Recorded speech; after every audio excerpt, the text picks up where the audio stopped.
O olindense Joaquim Falcão é mestre em Direito pela Universidade de Harvard, doutor em Educação pela Universidade de Genebra, ex-secretário-geral da Fundação Roberto Marinho, professor de Direito Constitucional, diretor da Escola de Direito da Fundação Getúlio Vargas, no Rio de Janeiro, e membro do Conselho Nacional de Justiça.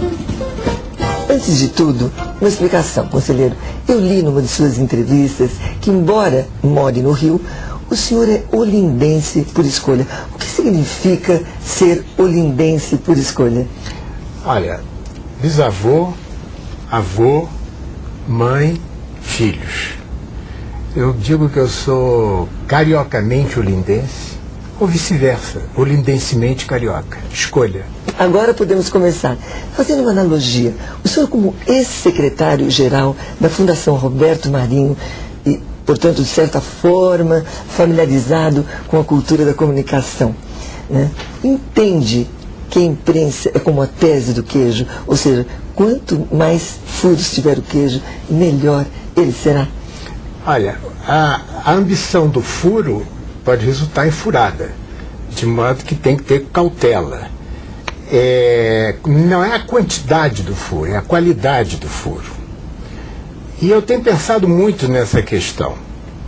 Eu não sei se você notou que o novo prêmio Nobel, Krugman, ele não foi um teórico, não é um teórico.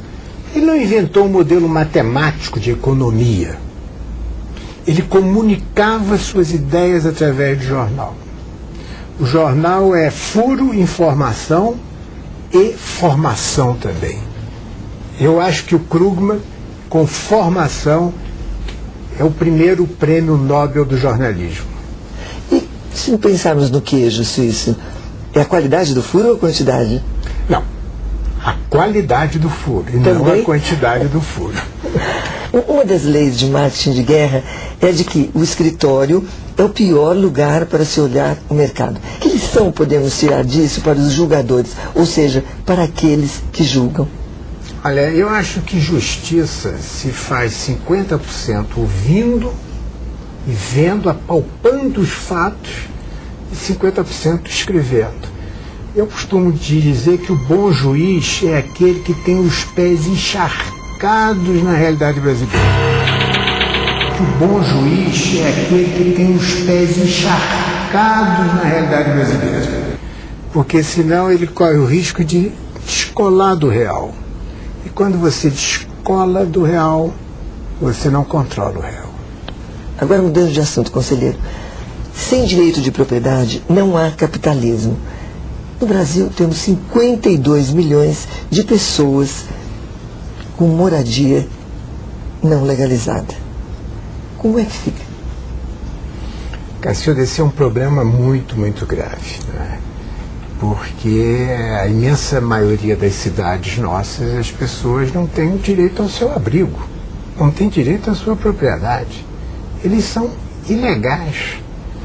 Qual é? O Código Civil não se aplica a eles. O que se aplica a eles?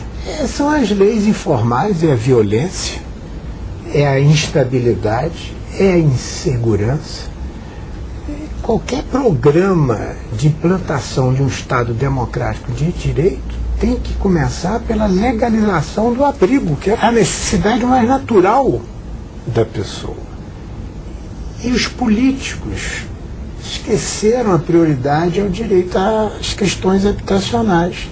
E o mercado não faz imóveis para quem precisa de habitação. O Brasil vai ter que enfrentar essa questão.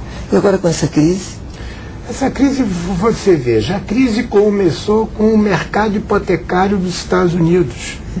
Por que mercado hipotecário? Porque lá também as pessoas querem ser proprietários de sua casa. Deu errado o modelo de lá, porque em cima de um desejo legítimo do americano, o mercado financeiro alavancou e criou papéis sem lastros.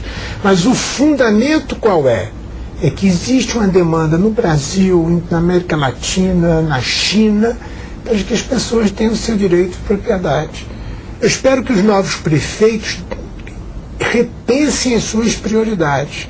Não vai se combater a violência urbana sem que as pessoas tenham a tranquilidade de estarem numa casa própria. O Brasil tem terras abundantes. É só legalizar e regularizar uma situação que é um direito fundamental. Esse é um caminho. Dr. Joaquim Falcão, o poder da ICANN é imensurável. Simplesmente ela controla o mundo das comunicações. Pois bem, quem dirige esse poder de controle mundial da internet? Cacilda, deixa eu explicar antes o que é o ICANN. A ICANN é um organismo que decide os endereços dos e-mails. Então, para enviar o meu e-mail para você, eu tenho que enviar para o endereço que você me deu. Como você, para mim, jfalcão@fgv.br. Tá. Então, qualquer e-mail passado no mundo vai a esse organismo nos Estados Unidos para ir para o seu destino. E os Estados Unidos é quem decide .com.br, .gov, etc. e tal. Se os Estados Unidos decidem tirar BR do mapa, ou o Iraque do mapa, o Brasil para, o Iraque para. O Brasil para, o Iraque para. Ou seja, sai do mapa. Sai do mapa. Então você não pode se comunicar, o avião não pode subir, tá certo? O telefone não chamará o outro. Isso é mais forte do que uma bomba atômica. Isso paralisa um país, torna ele submisso. E o que se tenta agora? Se tenta que isso não seja um monopólio americano. Eu acredito que o Bush não usou isto na guerra com o Iraque, porque se usasse, teria revelado ao mundo de que tem um poder muito maior do que a bomba atômica, que é o poder de parar a vida de um país.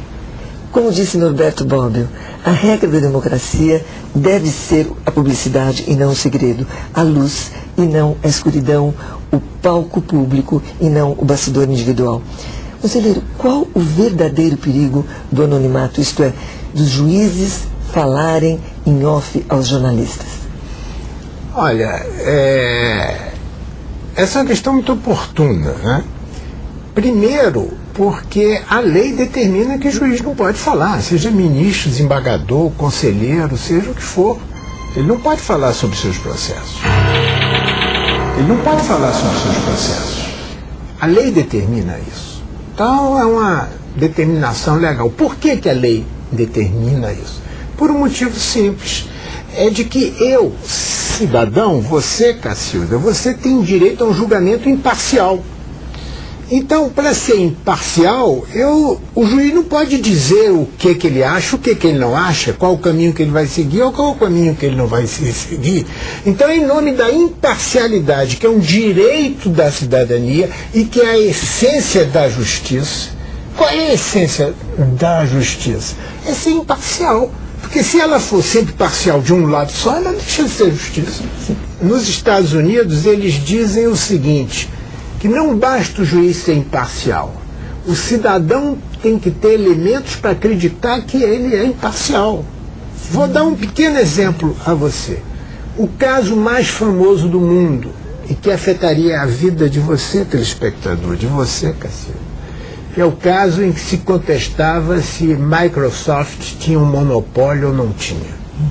Ou seja, teríamos que acabar com a Microsoft ou não teríamos que acabar com a Microsoft. Esse caso afetaria a sua vida. Certamente. Bom, o juiz era um excelente juiz chamado Richard Posner. Ele, no meio do caminho, ele deu declarações que poderiam sugerir que ele estava sendo contra a Microsoft.